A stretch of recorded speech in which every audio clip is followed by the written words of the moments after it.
राधे राधे। मैं हूं बबीता और आप देख रहे हैं सच्चे सनातनी ऑफिशियल चैनल।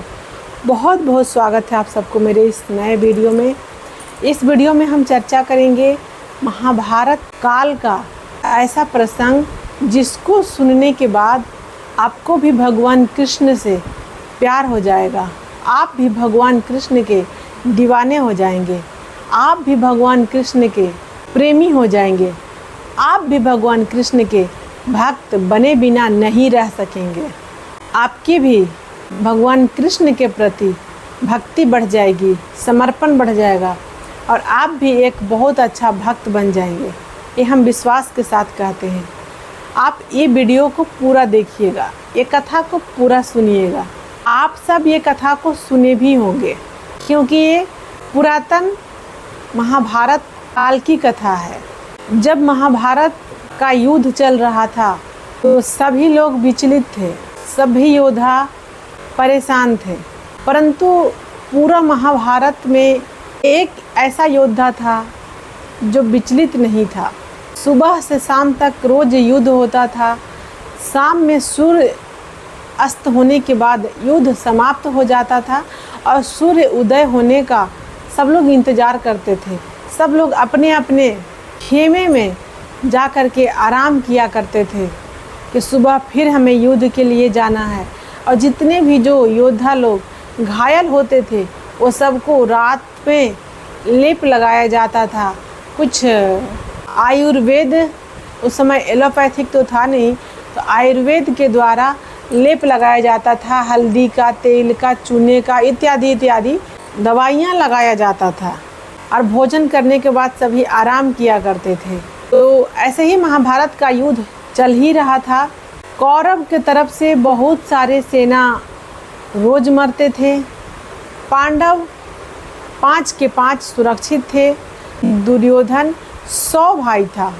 100 भाई में डेली रोज उसका भाई मरते थे, उसके सैनिक मरते थे और पांडव पूरा के पूरा 5 के 5 सलामत रहते थे। दुर्योधन के तरफ से सेनापति भीष्म पितामह को बनाया गया था। भीष्म पितामह दुर्योधन के तरफ से सेनापति थे। तो दुर्योधन ने एक दिन पितामह से कहा कि हे पितामह, आप तो हमारे तरफ से युद्ध कर रहे हैं, आप हमारे सेनाओं के सेनापति हैं, परंतु हमारे 100 भाई में से 90-95 भाई मारे गए, पांडव 5 में से 4 भी नहीं हुए हैं। तो ऐसा क्यों? आपको तो इच्छा मृत्यु का वरदान प्राप्त है। आपको तो अपनी इच्छा के सिवाय कोई मार ही नहीं सकता, तो फिर आप क्यों डरते हैं? आप चाहेंगे तो एक भी पांडव ना बचे। और आपका ये कर्तव्य भी है कि आप जिस सेना के सेनापति हैं उसका रक्षा करें आप। तो जब मेरा शत्रु का नाश होगा, जब मेरा शत्रु मरेगा, तभी तो मैं जीतूंगा, तभी तो मैं सुरक्षित होऊंगा, बचूंगा। तो हमें तो लगता है कि आप हमसे ज़्यादा पांडवों से प्यार करते हैं और पक्षपात करते हैं, क्योंकि आप चाहें और पांडव एक भी ना मरे, ऐसा कैसे संभव है? यानी आप खाना तो हमारे तरफ से खाते हैं, युद्ध हमारे तरफ से करते हैं और रक्षा पांडवों को करते हैं। इतना सुनकर के पितामह को बहुत ही ज़्यादा क्रोध आया और उन्होंने कहा कि ठीक है, पहली बात तो कि तुम्हें मेरे ऊपर संदेह नहीं करना चाहिए था, किंतु अगर तुम्हारा यही संदेह है तो मैं कल तेरा संदेह को ख़त्म कर दूंगा और कल 5 पांडव नहीं रहेंगे, उसमें से 1 पांडव कल मारा जाएगा। कल 4 ही पांडव बचेंगे, 1 पांडव को तो मैं कल मार ही दूंगा। भीष्म पितामह की जो प्रतिज्ञा थी वो अटल थी। सबको जानता है कि भीष्म पितामह अपने प्रतिज्ञा के कारण ही जाने जाते हैं। सूर्य पूर्व से उगने के वजह पश्चिम से उग सकता है, ये संभव है। सूर्य दिन की जगह रात में निकल जाए, ये संभव है। लेकिन भीष्म पितामह का प्रतिज्ञा टूट जाए, ये संभव नहीं था, ये असंभव था। तो भीष्म पितामह ने जब प्रतिज्ञा कर ली कि मैं पांडव को कल मारूंगा, तो सारे पांडवों के शिविर में उथल पुथल मच गई और भगवान बहुत चिंतित हो गए। भगवान नारायण द्वारिकाधीश अर्जुन के सारथी थे और वो पांडव के तरफ से थे। अब भगवान बहुत विचलित हो गए कि भीष्म पितामह का प्रतिज्ञा है और प्रतिज्ञा टूट नहीं सकता, और पांडव अगर मारे गए तो युद्ध हारना तय है, और युद्ध अगर पांडव हार गए तो सत्य की हार हो जाएगी और असत्य जो है, पाप जो है वो जीत जाएगा। अब भगवान का तो अवतार ही होता है धर्म की रक्षा करने के लिए, सत्य की रक्षा करने के लिए, तो भगवान बहुत विचलित थे। भगवान का अवतार उस समय हुआ ही था धर्म की रक्षा करने के लिए। तो भगवान सोच रहे थे कि अधर्म की जीत और धर्म की हार कैसे हो सकती है, वो भी मेरे रहते। लेकिन पितामह का प्रतिज्ञा है वो कभी झूठा नहीं होगा, वो कभी टूट नहीं सकता। अब मैं क्या करूं? और भगवान रात भर चिंतित थे, बहुत चिंतित थे। भगवान एक सेकंड के लिए भी आराम नहीं किए, विचलित हो रहे थे भगवान श्री कृष्ण। और टहलते टहलते रात को ही अर्जुन के शिविर में पहुँचे तो देखे भगवान कि अर्जुन पांचों भाई खर्राटा मार के सो रहा है। उठा रहे हैं भगवान तो भी नहीं उठ रहा है अर्जुन। भीम को उठा रहे हैं वो भी नहीं उठ रहे हैं। सभी खर्राटा मार के सो रहे हैं और भगवान बेचैन हैं, बहुत विचलित हैं। तो फिर से बार बार अर्जुन को जा कर के उठाते हैं, अर्जुन अर्जुन। तो अर्जुन उठते हैं और बोलते हैं, क्या हुआ केशव, सोने दो ना केशव, मुझे तो नींद आ रही है।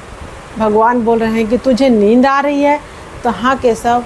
फिर उठाते हैं भगवान और बोलते हैं कि क्या तुम सुना नहीं, तुमको ये पता नहीं चला कि तेरे पितामह जो हैं वो प्रतिज्ञा कर चुके हैं कि कल के युद्ध में एक पांडव को मार देंगे? तब अर्जुन बोला, हाँ हम सुने हैं केशव। फिर भगवान श्री कृष्ण बोलते हैं, इसके बाद भी तुम्हें नींद कैसे आ रही है अर्जुन? मैं तो रात भर बेचैन हूँ, मुझे तो एक पल की भी चैन नहीं मिल रही है। तो अर्जुन बहुत ही सुंदर, बहुत ही सर्वोत्तम उत्तर दिया और बोला, हे केशव, जिसके लिए तुम जाग रहे हो उसको भला जागने की क्या आवश्यकता है? हमारे तरफ से चिंता करने वाले हम युद्ध कैसे जीतेंगे, हम सुरक्षित कैसे बचेंगे, कोई हमको मारेगा तो हमको बचना कैसे है, ये सब तो तेरे ऊपर है, ये सब का चिंता तुम करते हो। इसीलिए मैं बेफिक्र से सो रहा हूँ, मैं निश्चिंत होकर सो रहा हूँ, मुझे किसी बात की कोई चिंता नहीं है केशव। क्योंकि जिसकी चिंता तुम करते हो उसको फिर अपना चिंता करने की कोई आवश्यकता नहीं है। महाभारत का युद्ध चल रहा है, इतना बड़ा विनाशकारी युद्ध चल रहा है, उसमें मेन जो नायक है, महानायक, वो अर्जुन और कर्ण, दुर्योधन, ये लोग ही है। पितामह जैसे महारथी प्रण कर लेते हैं, उसके बाद भी अर्जुन बेफिक्र होकर सोता है और हार और जीत का चिंता ही नहीं करता। उसको पता है, उसको विश्वास था कि जब भगवान मेरे साथ हैं तो मेरा हार और मेरा जीत का चिंता उनको होगा। तो उतना बड़ा मुसीबत में होने के बाद भी अर्जुन भगवान के भरोसा पे चैन से सोता है। सुबह उसको उठ करके युद्ध में जाना है, पितामह से युद्ध करना है, और रात भर अर्जुन चैन से सोता है। क्यों? क्योंकि भगवान जाग रहे हैं। उसको भगवान पे भरोसा था कि मेरा केशव मुझे छोड़ नहीं सकता। पितामह अगर प्रतिज्ञा ले लिए हैं मारने का, तो केशव मेरे साथ है ना, तो वो भी प्रतिज्ञा ले लेगा हमें बचाने का। और जिसको भगवान बचाना चाहे उसको कोई मार नहीं सकता। अब वो कैसे बचाएगा पितामह के प्रतिज्ञा से, वो तो केशव ही जाने, वो तो भगवान ही जाने। मैं क्यों चिंतित रहूं? आप और हम छोटी छोटी सी समस्या में विचलित हो जाते हैं, डिप्रेशन में चले जाते हैं। छोटा छोटा घर गृहस्थी या छोटी मोटी बातों में हम लोग बहुत ज़्यादा घबरा जाते हैं, तो हमें नहीं घबराना चाहिए। अगर आप भगवान के भक्त हैं, अगर आपको भगवान पे विश्वास है, अगर आप भगवान को मानते हैं, तो फिर आपको चिंता बिल्कुल भी नहीं करना चाहिए। अपना सारा चिंता, सारा समस्या भगवान को बता के और निश्चिंत हो जाना चाहिए कि अब जो भी करेंगे मेरे ठाकुर जी करेंगे, जो भी करेंगे भगवान करेंगे। अपना कोई चिंता नहीं। प्रभु हम तो शरणागत हैं। हाथ उठा के बोल दीजिए, प्रभु हम तो शरणागत हैं। अब आपको ही पार करना है, तो भक्त बनना है तो अर्जुन की तरह बनिए। जब आप अर्जुन की तरह भक्त बनेंगे तो भगवान आपको भगवान बन के नहीं, मित्र बन के, अच्छे दोस्त बन के आपको हमेशा संभालेंगे, कभी आपका साथ नहीं छोड़ेंगे।